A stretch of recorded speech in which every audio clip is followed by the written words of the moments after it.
Shadow of the Dragon, a young adult novel by Sherry Garland published in 1993, unfolds the tale of two Vietnamese boys living in 1980s Houston, Texas.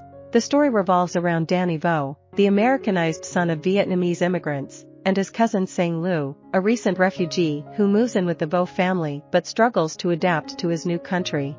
The novel received accolades, including being selected as a Booklist Editor's Choice and winning a spot on the ALA's Best Book for Young Adults list. Publishers Weekly praised Garland's skillful storytelling and deliberate pacing, noting the book as a gripping and thought-provoking work. The story begins with Danny helping his mom shop for groceries in preparation for Sang Lee's homecoming party from a Hong Kong refugee camp.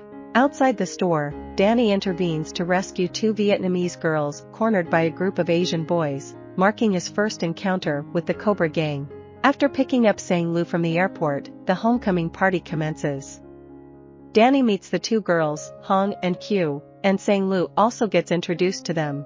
Sang Lu declares his love for Hong and asks Danny to find out if she's available, highlighting the cultural and language differences he faces as he adjusts to American life.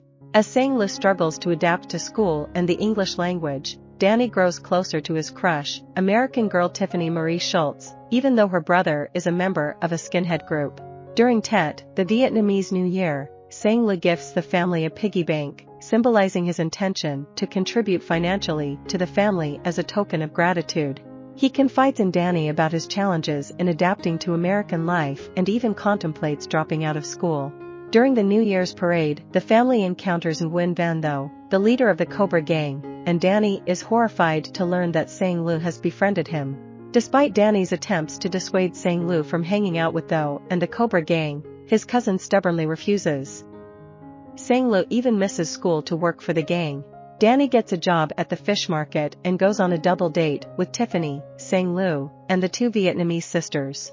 The date ends poorly, leading the cousins to a billiards hall where they run into the Cobra Gang again, who offer Sang Lu a job. Sang Lee's involvement with the gang strains his relationship with Danny, who repeatedly tries to persuade him to quit, but Sang Lu insists it's for their grandmother.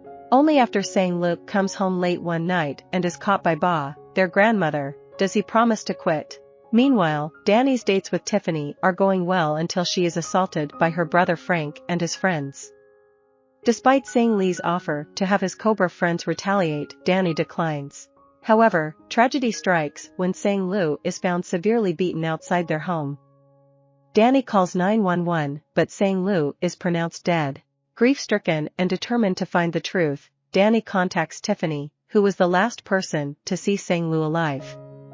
He learns from her about Frank's involvement. When the police inquire about Sang Lee's murder, Danny rushes to Tiffany's home to confirm his suspicions.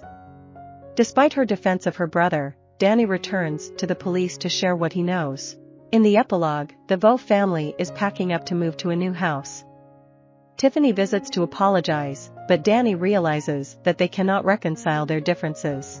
He also discovers that the Cobra Gang retaliated by killing Brian, Sang Lee's murderer.